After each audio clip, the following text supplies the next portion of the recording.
Tonight, our special coverage on Israel's war as UNICEF declares this year the deadliest ever for Palestinian children. Assalamu alaikum and good evening. This is Muslim News Canada on Muslim Network TV. I'm Zahra Sayed. Today is the 83rd day since Israel started its indiscriminate war on Palestine. In the past 24 hours, Israeli airstrikes have killed at least 55 Palestinians. Hundreds have been injured. There have been 35 casualties in the Nusayrat and the Al-Maghazi refugee camps in central Gaza. A residential building near the Kuwait Specialty Hospital in Rafah has been hit by Israeli forces, killing 20 Palestinians. Among the dead are women and children. Israeli soldiers have reportedly fired upon an aid convoy returning from the northern Gaza along a designated safe route. Israeli security forces say they have neutralized a man who allegedly carried out a stabbing attack in East Jerusalem. 20 critically ill patients from Gaza have left for treatment in Egypt through the Rafah crossing. The United Nations Relief and Works Agency for Palestinian Refugees says the limited aid reaching Gaza is insufficient to meet the needs of people trapped there. The agency says the lack of supplies is putting 40% of the Palestinian population at risk of famine.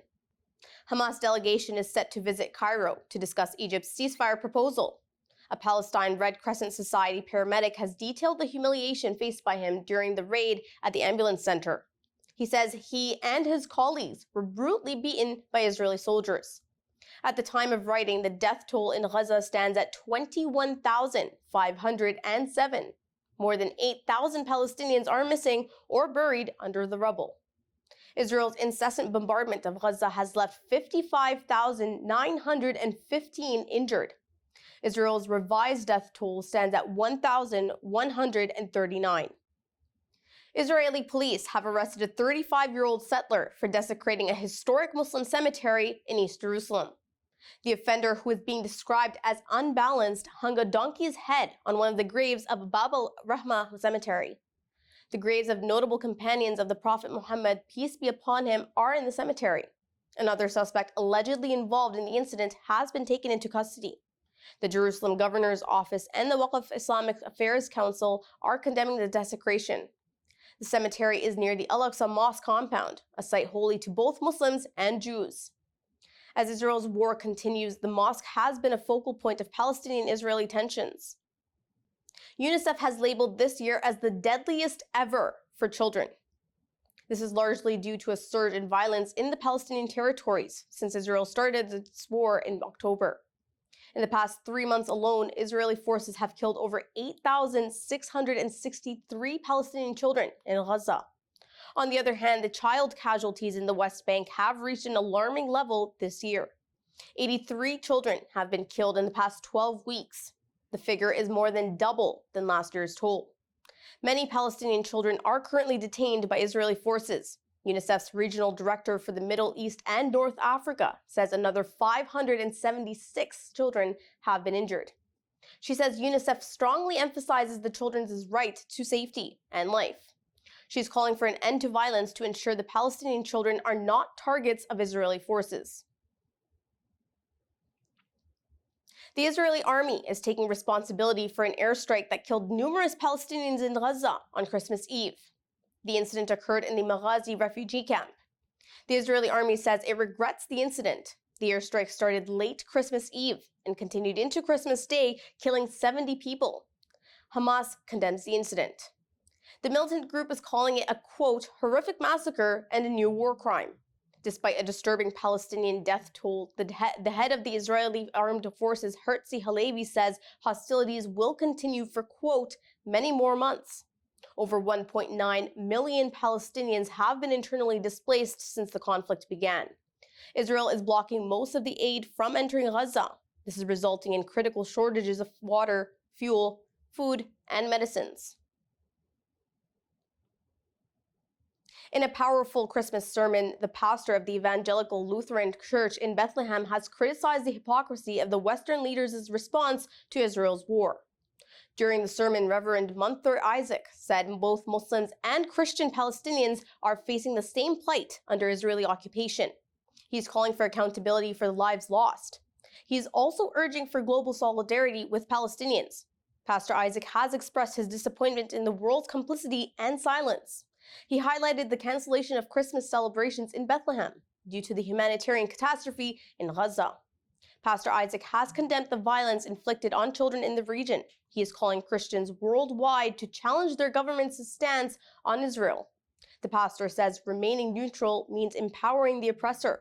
He says attacks on Christian clergy and Christian sites in Jerusalem have increased since the current Israeli government came into power. Israeli officials are warning that the window for a diplomatic resolution to the conflict along the Lebanon border is closing. The news comes as the Hezbollah militant group has launched its heaviest attack in a single day since the border clashes began. According to British newspaper The Guardian, Israeli authorities are expressing an urgency to arrive at a border agreement. Israel's foreign minister Eli Cohen is giving two options: a political solution or military action. International efforts led by the United States and France are underway to de-escalate the situation along the Lebanon-Israel border. However, achieving peace remains challenging as Hezbollah holds deep support in areas near the border. Experts say the longer the Gaza conflict persists, the higher the risk of broader regional escalation. They also say the Israeli goal of achieving complete victory over Hamas in Gaza is becoming very difficult. A 70-year-old Canadian-Israeli woman missing since the October 7th attack has been confirmed dead by Israeli authorities. Israeli officials say the body of Judith Weinstein remains in the custody of Hamas. It is unclear how Israeli authorities have determined her death. Weinstein, a mother of four, is remembered by her family as a compassionate and peace-loving individual. She held both Canadian and U.S. citizenship. Weinstein dedicated her life to social service and teaching. Canada's Foreign Affairs Minister Melanie Joly says the country is mourning Weinstein's loss.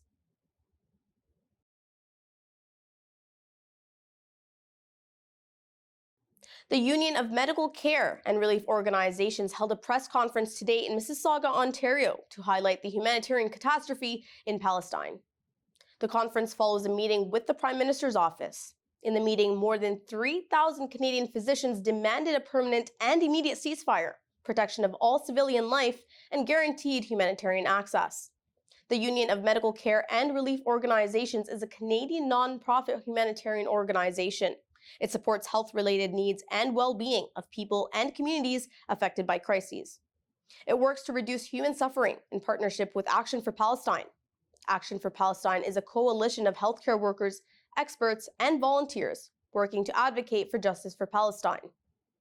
Dr. Ben Thompson from the Union of Medical Care and Relief Organizations, Dr. Mohammed Zubairi from Action for Palestine, and Brianna Olsen, Pitawanakwat from Canadian Indigenous Community spoke at the grave situation in Gaza and the occupied West Bank. Will you continue your complicity or instead act to stop Israel's war crimes and genocide in 2024?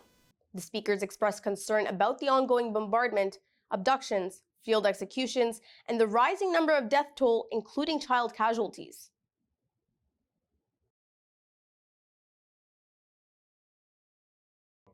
Thank you for watching. Today is the last broadcast for this year. We wish you a peaceful and prosperous year ahead. We remember the plight of our Palestinian brothers and sisters and pray for their safety. If you liked our special coverage of Israel's war on Palestine, please scan the QR code on our broadcast or visit muslimnetwork.tv to donate now, so we can continue to amplify the voices of Muslims in Canada and abroad. Assalamu alaikum.